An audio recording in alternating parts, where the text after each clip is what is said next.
Assalamualaikum warahmatullahi wabarakatuh. Selamat datang di channel Bu Hafab. Kali ini mari kita belajar bersama tentang cahaya dan optik. Namun demikian, bagi kalian yang baru bergabung dan belum subscribe, silahkan klik tombol subscribe terlebih dahulu, karena dukungan kalian sangat berarti. Dan tentunya agar kalian tidak ketinggalan video terbaru dari Bu Hafab. Oke, langsung saja kita mulai. Kompetensi dasar yang akan kita capai bersama pada bab kali ini adalah yang pertama, kompetensi 3.12, menganalisis sifat-sifat cahaya, pembentukan bayangan pada bidang datar dan lengkung, serta penerapannya. Selanjutnya, kompetensi 4.12, menyajikan hasil pengamatan tentang pembentukan bayangan pada cermin dan lensa.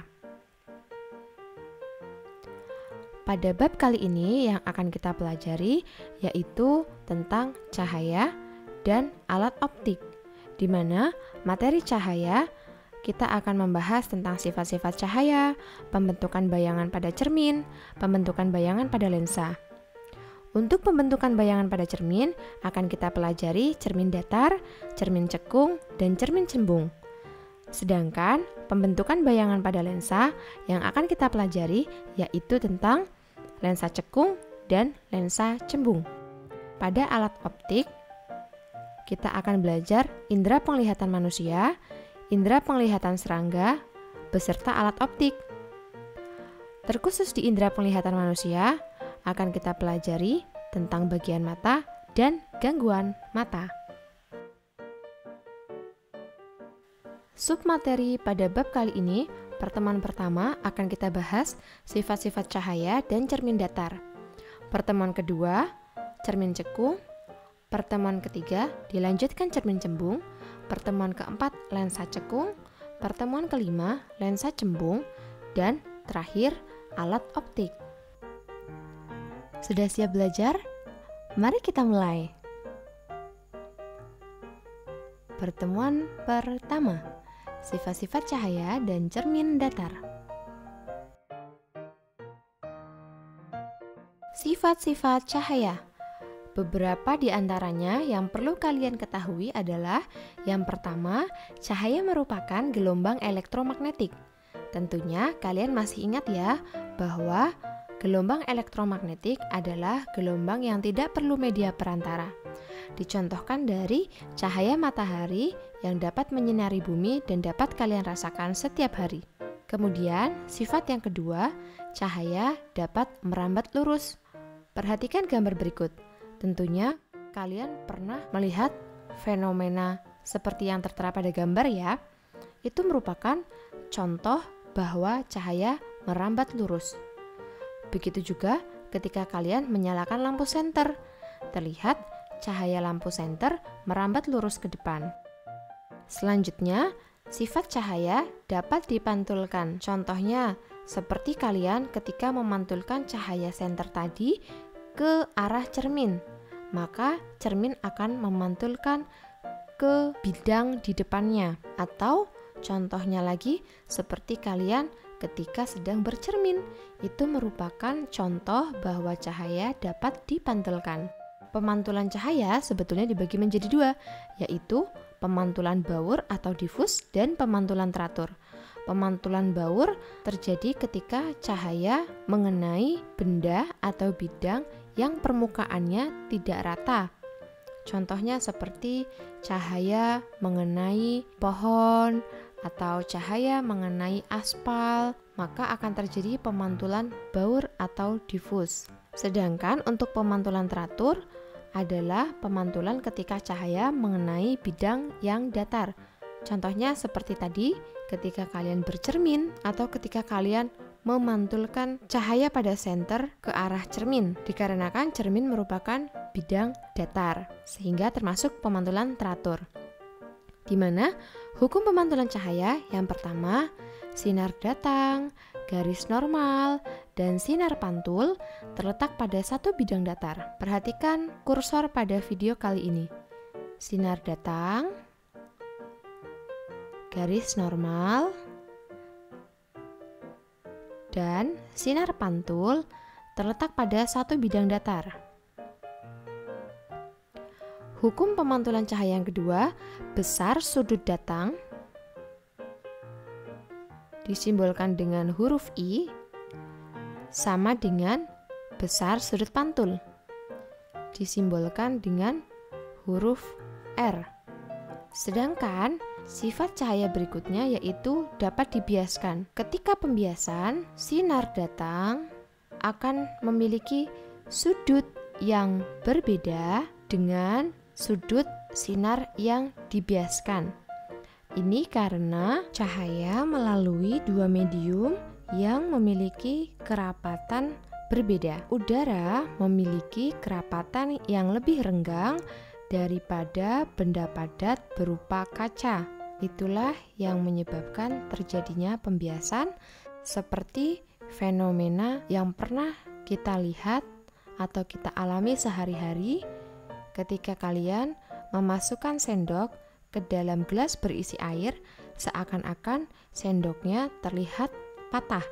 Itulah fenomena tentang pembiasan cahaya. Atau fenomena ketika kalian melihat pelangi. Pelangi juga merupakan bukti bahwa cahaya dapat dibiaskan. Nah, sebetulnya pada bab cahaya kita akan lebih banyak mempelajari tentang pemanfaatan dari sifat cahaya, yaitu yang pertama, sifat cahaya yang dapat dipantulkan, yang akan kita pelajari lebih lanjut pada cermin. Dan sifat cahaya yaitu dapat dibiaskan, yang akan kita pelajari lebih lanjut nanti pada materi lensa.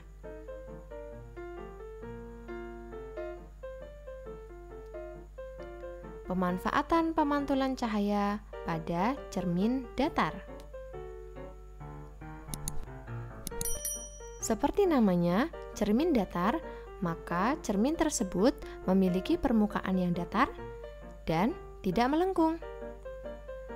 Sifat bayangan yang akan dibentuk oleh cermin datar yaitu maya, tegak, dan sama besar. Maksud dari maya adalah bayangannya maya atau semu, yaitu bayangannya tidak nyata. Setiap bayangan maya atau semu terdapat pada sebuah ruang yang tidak nyata atau maya. Jadi, kalau kita sedang bercermin, bayangan kita seakan-akan masuk ke dalam cermin, yang kita itu tidak tahu di dalam cermin itu ada ruangan atau tidak, atau ruangan itu tidak nyata. Maka itu yang disebut dengan maya. Sehingga pada saat kita bercermin, bayangan yang terdapat pada cermin atau bayangan diri kita tidak dapat diterima oleh kertas atau layar yang ada di belakang cermin datar. Sedangkan maksud dari tegak adalah bayangan kita tidak terbalik antara atas dan bawah. Jadi ketika kalian sedang bersolek atau sedang bercermin, kalian tidak akan mendapati bayangan diri kalian itu terbalik, kepalanya di bawah, kakinya di atas, kan tidak.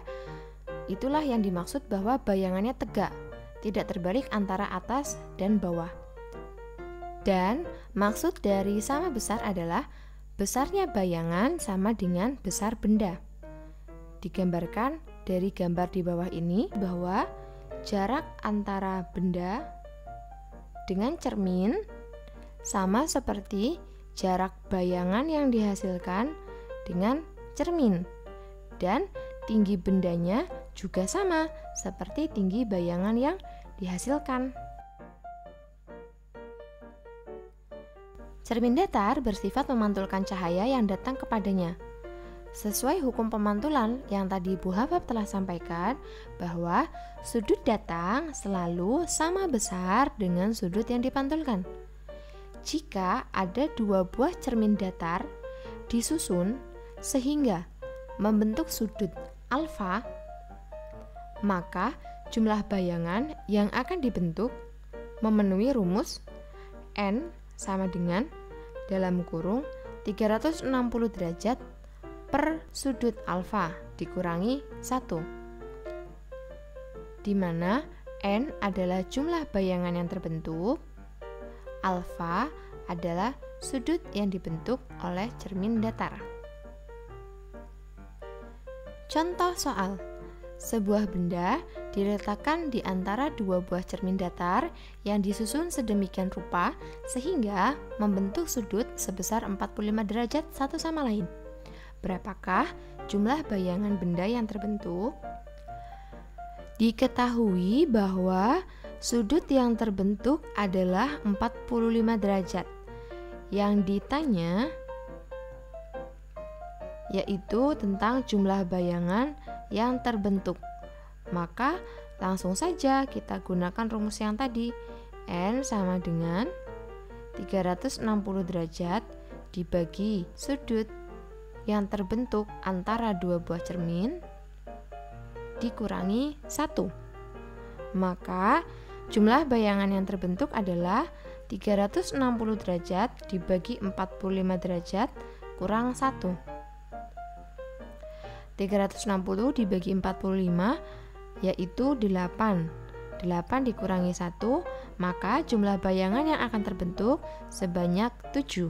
Agar kalian dapat lebih memahami materi pada video kali ini, silahkan kalian ketikkan link kuis ini di Google, bit.ly/sifat cahaya dan cermin datar. Selamat mengerjakan! Demikian video pembelajaran kali ini. Jangan lupa share, like, dan komen. Terima kasih.